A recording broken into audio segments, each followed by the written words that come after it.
Mr. Kuznik, we have a statement also coming in from the White House saying that it is discussing in-person talks with Iran at this point. Your thoughts on the back-channel talks that have been happening and also the kind of role that Pakistan would be playing going forward? I'm glad to see anybody play the role of mediator, because it's as Prime Minister Modi said on several occasions, this is not a time for war. This is a time for peace and diplomacy. I'd love to see the Prime Minister play a similar role to the Pakistani role in terms of the Russia-Ukraine fighting that's going on. We need diplomats. We need people who can talk to both sides and try to bring some reason, because military solutions don't work in the nuclear age. It's just much too dangerous. But Susan is right, of course, that we don't know who's going to be negotiating. Yes. We do know that when Obama negotiated the original Iran nuclear deal in 2015, he had scores of nuclear experts and technical people working on it. But now, in this negotiation, we had Witkoff and Kushner, two amateurs. And the Omani foreign minister said they didn't even understand what the Iranians were offering.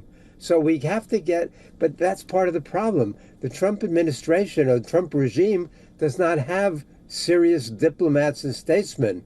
Many of them were fired, and most of the rest quit in protest over Trump's policies.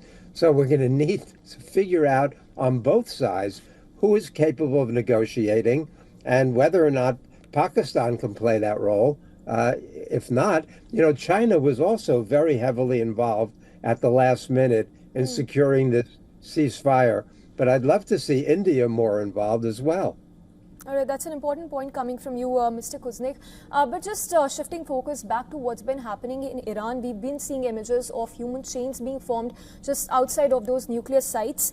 Do you think that is also a kind of international violation of law by Iran when it comes to those civilians being used as human shields outside nuclear power plants?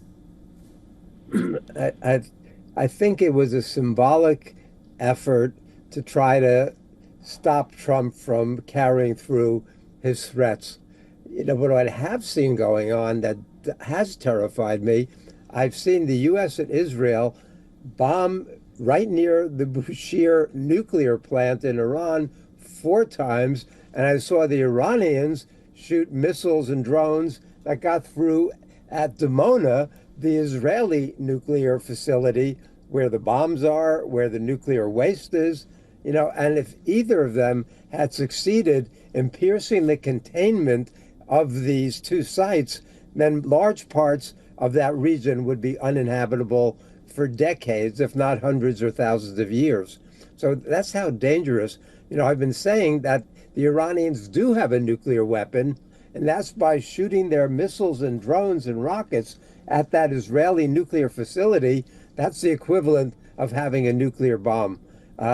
I don't want to see the Iranians have a nuclear bomb. I don't want to see the Israelis have nuclear weapons. I want that region to become a nuclear weapons-free zone as part of a development plan that everybody in the region can participate in. Yes. Mr. Kuznik, requesting you to stay with us. Let's go across to Susan as well. Susan, we've been hearing statements coming in from the Democrats and the Republicans alike regarding the annihilation threat by President Trump. If you can read out some of those key statements coming not just from the Democrats, but even the Republicans on that threat that was issued by President Trump.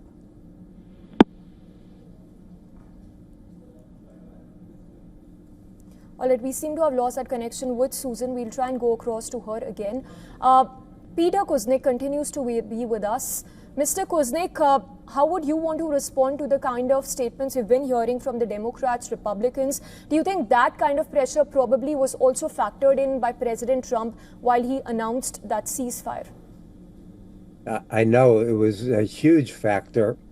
I mean, the fact that many of the Republicans and also military experts were condemning Trump's threats of, which are war crimes, and even the Republicans who have refused to allow any space to develop between themselves and Donald Trump. Even they were speaking out. And I know that they're politically running for their lives right now.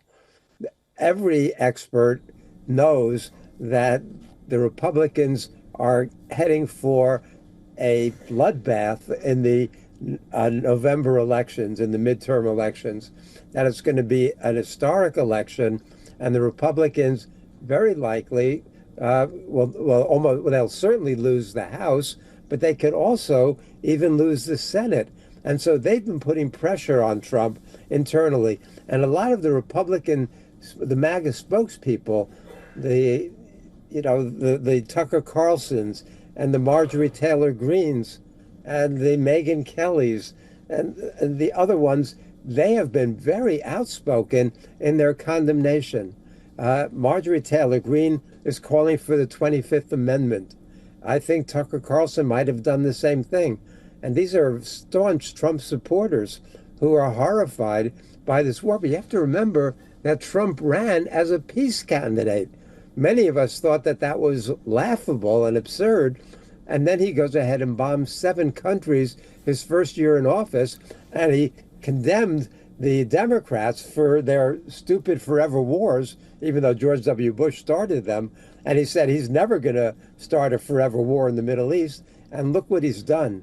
So his support, he barely has a third of the American people supporting him. And even that was very, very shaky, was beginning to evaporate. So who was he left with? The Christian evangelical zealots of the Pete Hegseth mindset. And there was not much beyond that. Some of his MAGA base was still with him, but he was I think he was in a desperate situation. He didn't have an off-ramp in the Middle East. He didn't have an off-ramp with Iran.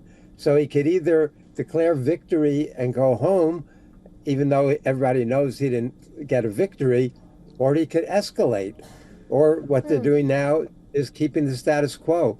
But Susan was expressing concern about the fragility of this ceasefire, Yes. which is true. And that's why I don't want to see rogue elements inside Iran or Israel or any place else keep on firing these missiles off. The reports that we're getting out of Saudi Arabia, Bahrain, and Kuwait and the UAE that there are missiles coming in is very disturbing, very alarming.